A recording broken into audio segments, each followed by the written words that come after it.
নমস্কার বন্ধুরা, আপনাদের ভালোবাসার গল্প চ্যানেলে আপনাদের স্বাগত। আজ আমি আপনাদের জন্য নিয়ে এসেছি এক এমন গল্প যা আপনাদের ভাবাবে, আবেগ আপ্লুত করবে আর হয়তো মনকেও খানিকটা কাঁপিয়ে দেবে।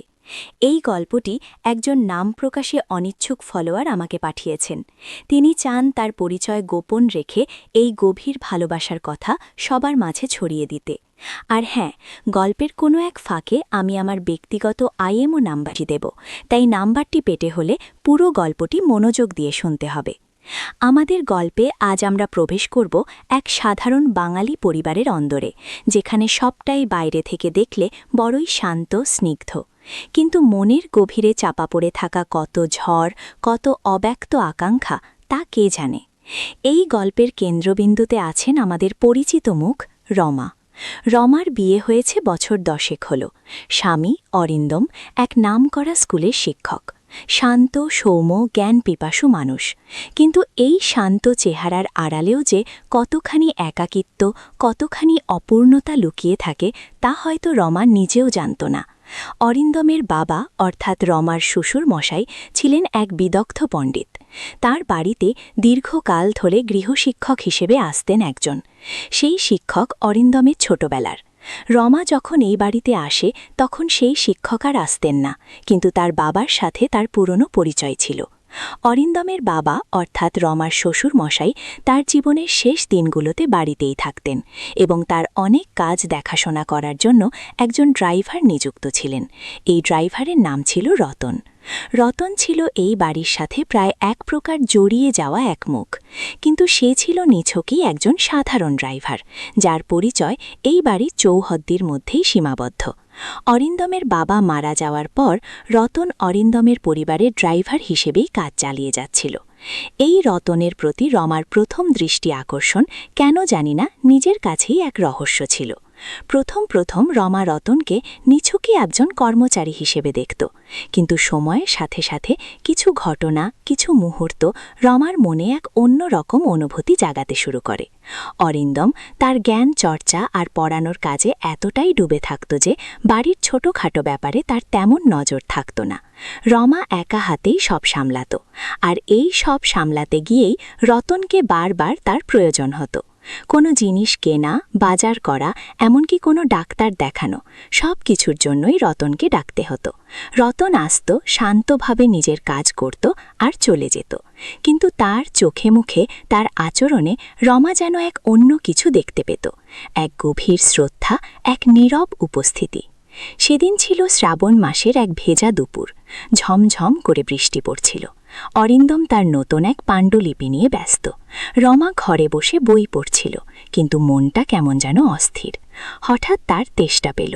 সে ভাবল জল আনতে যেতে হবে, কিন্তু বৃষ্টির শব্দে কেমন এক অলসতা ঘিরে ধরেছিল তাকে। ঠিক তখনই দরজার কড়া নাড়ার শব্দ। রমা গিয়ে দরজা খুলতেই দেখল রতন দাঁড়িয়ে, তার হাতে একটা ভেজা ছাতা। সে বলল, দিদি, আপনার জন্য একটা বই এনেছি। বাবু, অরিন্দম গতকাল বলছিলেন আপনার এই বইটা দরকার, আমি খুঁজে আনলাম। রমা অবাক হয়ে গেল। অরিন্দম হয়তো বলেছিল, কিন্তু রমা মনে রাখেনি। রতন কত যত্ন করে, কত খেয়াল রেখে এই কাজটি করেছে। রমা বইটা হাতে নিল, ভেজা কিন্তু যত্নে রাখা। রতনের আঙুলগুলোও ভিজেছিল। রমা রতনের দিকে তাকিয়ে বলল, ধন্যবাদ রতন, আপনি না থাকলে কি যে করতাম। রতন শুধু একটু হাসল। সেই হাসিতে কি ছিল? কৃতজ্ঞতা নাকি আরও গভীর কিছু? রমা কিছুক্ষণের জন্য থমকে গেল। রতনের চোখের দিকে তাকিয়ে তার মনে হল এই সাধারণ ড্রাইভারের মধ্যেও এক অসামান্য মানবতা, এক অকৃত্রিম মন লুকিয়ে আছে। সেই দিনের পর থেকে রমা রতনকে অন্য চোখে দেখতে শুরু করল। রতনের ছোট ছোট কাজ, তার নীরব উপস্থিতি, সবটাই রমার মনে এক গভীর রেখাপাত করতে লাগল। অরিন্দম যখন রাতে দেরি করে ফিরত বা কোনো আলোচনায় ডুবে থাকত, রমা তখন জানলার পাশে এসে দাঁড়াত। বৃষ্টিতে ভিজতে থাকা গাছপালা, নিস্তব্ধ রাস্তা, এই সব কিছুর মধ্যে সে যেন রতনকেই খুঁজত। একদিন অরিন্দম অফিসের কাজে বাইরে গেল, রমা একটা গাড়িতে। হঠাৎ তার মনে হলো রতনের সাথে সে একটু কথা বলবে। সে রতনকে ফোন করল। রতন বলল, বলুন দিদি। রমা বলল, কিছু না, এমনি। আপনার কি খুব ব্যস্ততা? রতন বলল, না দিদি, আমি তো আপনার গাড়িতেই আছি। রমা একটু অবাক হলো, আমার গাড়িতে? মানে? রতন বলল, হ্যাঁ দিদি, বাবু তো বাইরে গেছেন, আপনি তো আজ কিছু কেনাকাটা করতে যাওয়ার কথা বলেছিলেন, আমি গাড়িতেই অপেক্ষা করছি। রমা মনে করার চেষ্টা করল। হ্যাঁ, সে কিছু জিনিস কেনার কথা ভেবেছিল, কিন্তু অরিন্দম চলে যাওয়ায় তার মনটা ভেঙে গিয়েছিল। কিন্তু রতন, সে যে মনে রেখেছে। রমা বলল, ও তাই তো। চলুন তাহলে যাই। গাড়িতে বসে রমা রতনের সাথে কথা বলল। রতন তার নিজের জীবনের কথা বলল। তার বাবা মা, ছোটবেলা, সবকিছুর মধ্যে এক সরলতা, এক সততা। রমা মন্ত্রমুগ্ধের মতো শুনছিল। রতনের কণ্ঠস্বরে এক অদ্ভুত টান ছিল। সেই টানে যেন রমা নিজের সব ক্লান্তি, সব একাকিত্ব ভুলে যাচ্ছিল। যখন তারা ফিরছিল, বৃষ্টি তখন আবার ধরেছে। গাড়ির কাঁচ বেয়ে জলের ফোঁটা গড়িয়ে পড়ছে। রমা হঠাৎ বলে উঠল, রতন, আপনার গান শুনতে খুব ভালো লাগে। রতন অবাক হয়ে রমার দিকে তাকাল। আপনি জানেন? রমা হেসে বলল, হ্যাঁ, একদিন আমি শুনছিলাম আপনি ড্রাইভার সিটে বসে গুনগুন করছিলেন। রতন একটু লজ্জিত হল। আমার ভালো লাগে। রমা বলল, তাহলে আজ একটা গান শোনান না। রতন প্রথমে ইতস্তত করল, তারপর ধীরে ধীরে সে গাইতে শুরু করল, এক পুরনো দিনের গান। তার কণ্ঠস্বর নরম, আবেগী। সেই গান যেন চারপাশের বৃষ্টির শব্দকে ছাপিয়ে রমার মনে এক নতুন সুর তৈরি করল। রমা চোখ বন্ধ করে শুনতে লাগল। রতনের গানের প্রতিটি শব্দ, প্রতিটি সুর যেন তার বুকের গভীরে গিয়ে ধাক্কা দিচ্ছিল। গাড়িটা একটা বড় গাছের নিচে এসে থামল।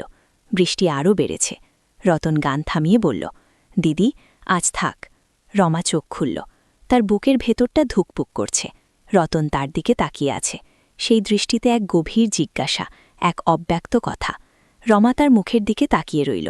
এই প্রথম সে রতনের চোখে এক অন্যরকম আগুন দেখতে পেল, এক নিষিদ্ধ আকাঙ্ক্ষার আগুন। রমা নিজের ঠোঁট কামড়ে ধরল। এই অনুভূতি কি সত্যি? এই সামান্য ড্রাইভারের প্রতি তার এই তীব্র আকর্ষণ কি সম্ভব? অরিন্দম, তার স্বামী, তার জীবন, সবকিছুর কথা মনে পড়তেই রমা কেঁপে উঠল। রতন ধীরে ধীরে গাড়ির ইঞ্জিন বন্ধ করল। চারপাশ নিস্তব্ধ, শুধু বৃষ্টির একটানা শব্দ। রমা রতনের দিকে তাকিয়ে বলল, আপনার গানটা খুব সুন্দর, রতন। রতন কোনো উত্তর দিল না, শুধু রমার চোখের দিকে তাকিয়ে রইল। সেই নীরবতায় যেন হাজারো অব্যক্ত কথা জমেছিল। রমা অনুভব করল তার হৃৎস্পন্দন দ্রুত হচ্ছে। সে কি ভুল করছে, নাকি এটাই নিয়তি? রতন ধীরে ধীরে হাত বাড়াল রমার মুখের কাছে। রমার শরীর যেন হিম হয়ে গেল। এই স্পর্শ কি সে চায়, নাকি ভয় পাচ্ছে? রতন রমার গাল স্পর্শ করল। সেই স্পর্শে ছিল এক অসামান্য উষ্ণতা। রমা চোখ বন্ধ করে ফেলল। এই নিষিদ্ধ আকর্ষণ, এই অবাঞ্ছিত অনুভূতি, এ যেন এক ঘূর্ণি। রতন রমার দিকে ঝুঁকে এল। তার নিঃশ্বাস রমার মুখে এসে লাগছিল। রমা অনুভব করল তার ঠোঁট কাঁপছে। সে কি প্রতিরোধ করবে, নাকি আত্মসমর্পণ করবে? ঠিক সেই মুহূর্তে বাইরে থেকে একজন ডাকল, রতন, কোথায় গেলে? রমা চমকে উঠল। কে ডাকছে? রতনও যেন সম্বিত ফিরে পেল। সে দ্রুত হাত সরিয়ে নিল। তার মুখ লাল হয়ে গেছে। রমাও নিজেকে সামলে নেওয়ার চেষ্টা করল। বাইরে থেকে আবার ডাক এলো, রতন, অরিন্দমবাবু এসে গেছেন। রতন চমকে গেল। অরিন্দম? এখনই? সে দ্রুত গাড়ি চালু করল। রমার মনে হল সে যেন এক গভীর স্বপ্ন থেকে জেগে উঠল। তার ঠোঁট তখনও কাঁপছে। গাড়িটা যখন বাড়ির ফটকে এসে থামল, তখন অরিন্দম বারান্দায় দাঁড়িয়ে। রতন গাড়ি থেকে নেমে রমার জন্য দরজা খুলে দিল। রমা গাড়ি থেকে নামল। তার পা কাঁপছিল। অরিন্দম বলল, কি ব্যাপার, এত দেরি হলো কেন? আর বৃষ্টিতে ভেজার কি দরকার ছিল? রমা কিছু বলল না, শুধু রতনের দিকে একবার তাকালো। রতনও রমার দিকে তাকালো। তাদের চোখের ভাষায় ছিল এক অব্যক্ত, এক গোপন বেদনা। সেদিন রাতের বেলা যখন অরিন্দম ঘুমিয়ে পড়ল, রমা বিছানায় শুয়ে রইল।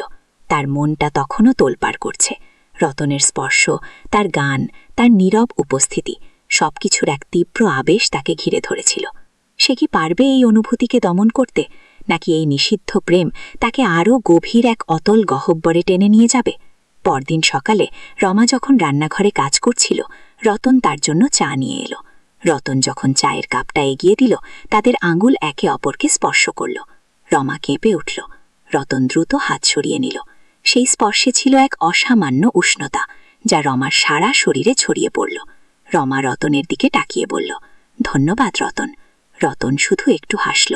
সেই হাসিতে ছিল এক গভীর আরতি, এক চাপা বেদনা। রমা অনুভব করল সে আর নিজেকে ধরে রাখতে পারছে না। এই টান, এই আকর্ষণ, এই যেন এক চুম্বকের মতো। ঠিক সেই সময় দরজার কড়া নড়ার শব্দ। অরিন্দম এসে দাঁড়াল। রমা, কি হয়েছে? তুমি কি অসুস্থ? রমা চমকে উঠল। না না, কিচ্ছু না। অরিন্দম রমার দিকে তাকিয়ে রইল। রমার মুখ কেমন যেন ফ্যাকাশে। সে রতনকে দেখে বলল, রতন, তুমি তাহলে এখন যাও, আমার কিছু দরকার আছে। রতন কিছু বলল না, শুধু মাথা নিচু করে ঘর থেকে বেরিয়ে গেল। রমা অনুভব করল তার বুকের ভেতরটা কেমন খালি হয়ে গেল। সেই রাতে রমা আর ঘুমোতে পারল না। সে জানলার পাশে এসে দাঁড়াল। বাইরে তখন এক দমকা হাওয়া, গাছের পাতা উড়ছে। রমা ভাবছিল এই নিষিদ্ধ প্রেমের কি হবে। এই গোপন অভিসার কি কোনোদিন পূর্ণতা পাবে, নাকি সবটাই শুধু এক অলীক কল্পনা হয়ে থেকে যাবে? হঠাৎ সে দেখতে পেল রাস্তার ওপারে আবছা আলোয় রতন দাঁড়িয়ে আছে। সে কি রমার জন্যই অপেক্ষা করছে? রমা এক মুহূর্তের জন্য ভাবল, তারপর দ্রুত নিচে নেমে গেল। বাইরে তখন গভীর রাত। রমা রতনের দিকে হেঁটে এল। তাদের মধ্যে আর কোনো দূরত্ব রইল না। রমা রতনের চোখের দিকে তাকাল। সেই চোখে ছিল এক গভীর ভালোবাসা, এক অব্যক্ত আকুতি। রতন ধীরে ধীরে রমার হাত ধরল। সেই স্পর্শে ছিল এক অসামান্য উষ্ণতা, যা রমার সারা শরীর কাঁপিয়ে দিল। রমা অনুভব করল তার হৃৎস্পন্দন দ্রুত হচ্ছে। সে কি ভুল করছে, নাকি এটাই তার নিয়তি? রতন রমাকে নিজের কাছে টেনে নিল। তাদের ঠোঁট একে অপরের খুব কাছে। রমা অনুভব করল এক তীব্র আবেগের ঝড় তাকে গ্রাস করছে। সে কি নিজেকে আর ধরে রাখতে পারবে, নাকি এই নিষিদ্ধ প্রেম তাকে এক নতুন দিগন্তে নিয়ে যাবে? বন্ধুরা, আজকের গল্প এখানেই শেষ, কিন্তু এই গল্প এখানেই শেষ নয়। রমা আর রতনের এই নিষিদ্ধ প্রেম কোন দিকে মোড় নেবে? তাদের এই গোপন অভিসার কি কোনোদিন আলোর মুখ দেখবে, নাকি অন্ধকারে হারিয়ে যাবে? জানতে হলে আপনাদের কমেন্ট করে জানাতে হবে। যদি আপনারা চান এই গল্পের দ্বিতীয় পর্ব, তাহলে অবশ্যই কমেন্ট করুন এবং চ্যানেলটি সাবস্ক্রাইব করুন। আর হ্যাঁ, যারা আমার আইএমও নাম্বার পেতে চান, তাদের পুরো গল্পটা মনোযোগ দিয়ে শুনতে হবে, কারণ সেই নাম্বারটি গল্পের কোনো এক ফাঁকে আমি দিয়ে দেব। পরের পর্বে আবার দেখা হবে। ধন্যবাদ।